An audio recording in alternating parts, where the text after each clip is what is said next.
ইতিমধ্যে এসআইআর নিয়ে রাজ্য রাজনীতি তোলপাড় হয়ে গিয়েছে এবং বাংলাতেও কিন্তু এসআইআর হবে। আর রীতিমতো এবার সরব হয়েছেন মুখ্যমন্ত্রী মমতা বন্দ্যোপাধ্যায়। তিনি কিন্তু সরাসরি বর্ধমানের প্রশাসনিক সভা থেকে নির্বাচন কমিশনকে আক্রমণ করেছেন। তিনি ঠিক কি কি জানিয়েছেন শুনুন। এটা আমার মাটির শক্তি, এটা আমার মায়ের শক্তি, এটা আমার বাংলার সংস্কৃতি, এটা আমার বাংলার মেধা, এটা আমার বাংলার সম্প্রীতি।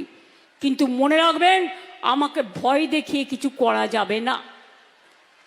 নতুন করে ভোট আসলেই এনআরসি করতে হবে, ভোটার লিস্টে নাম কাটতে হবে।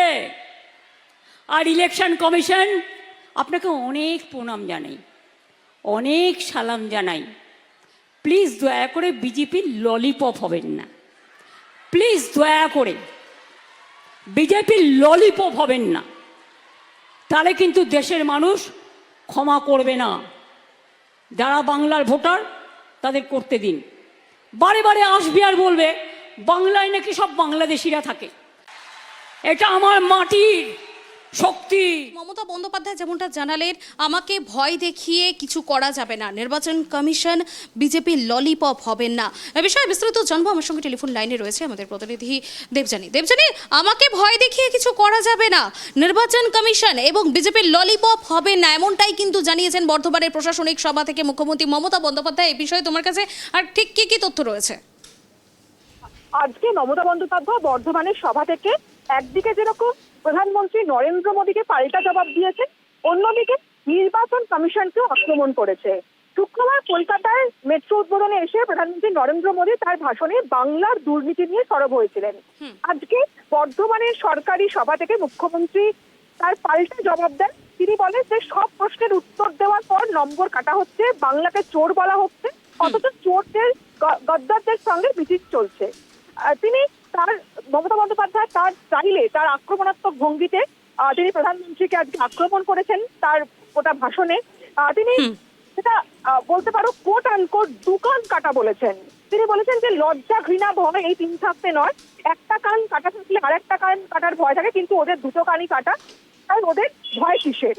এবং প্রধানমন্ত্রীর ক্রমাগত বাংলা সফরকেও কটাক্ষ করেছেন মমতা বন্দ্যোপাধ্যায়। তিনি বলেছেন যে ইলেকশন এলেই আপনি রোজ পরিযায়ী শ্রমিকের মতো আসছেন, আমি চাই আপনি রোজ আসুন, বিমান ফ্রি, হেলিকপ্টার ফ্রি, রাস্তাও ফ্রি, সবই আপনি ফ্রিতে পাচ্ছেন, কারণ আমি সরকার থেকে একটা পয়সাও নিই না।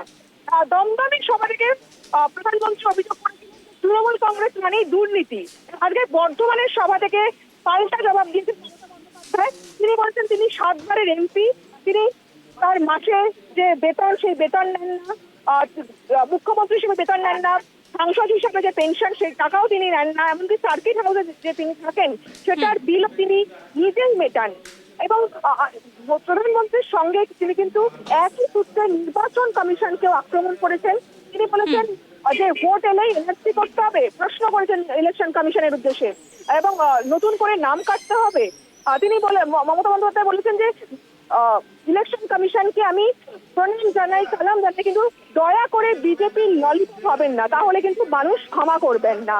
এবং একই সঙ্গে মমতা বন্দ্যোপাধ্যায় কিন্তু মনে করিয়ে দিয়েছেন যে বাংলা তার আত্মসম্মান, আত্মমর্যাদা রক্ষা করার জন্য শেষ পর্যন্ত লড়াই করবে। বাংলার যুবকদের তিনি বলেছেন যে প্রয়োজন হলে আরো বেশি ক্ষুদিরাম হতে হবে, কিন্তু কোনো রকম ভাবেই মাথা নত করা যাবে না। অর্থাৎ আজকে বর্ধমানের এই সরকারি মঞ্চ থেকে তিনি কিন্তু প্রধানমন্ত্রীর আক্রমণের পাল্টা যেমন জবাব দিয়েছেন, অন্যদিকে তিনি নির্বাচন কমিশনকে আক্রমণ করেছেন এবং একই সঙ্গে বাংলার অস্মিতা রক্ষায় তার যে লড়াই, সেই লড়াইয়ের শানও আরো বাড়িয়েছেন। ধন্যবাদ দেবযানী, ধন্যবাদ আমাদের সঙ্গে থাকার জন্য। আমাকে ভয় দেখে কিছু করা যাবে না, নির্বাচন কমিশন এবং বিজেপির ললিপপ হবেন না, এমনটাই কিন্তু জানিয়েছেন মুখ্যমন্ত্রী মমতা বন্দ্যোপাধ্যায়। রীতিমতো এসআইআরকে নিয়ে কিন্তু নির্বাচন কমিশনকে তীব্র কটাক্ষ করেছেন মুখ্যমন্ত্রী মমতা বন্দ্যোপাধ্যায় বর্ধমানের প্রশাসনিক সভা থেকে।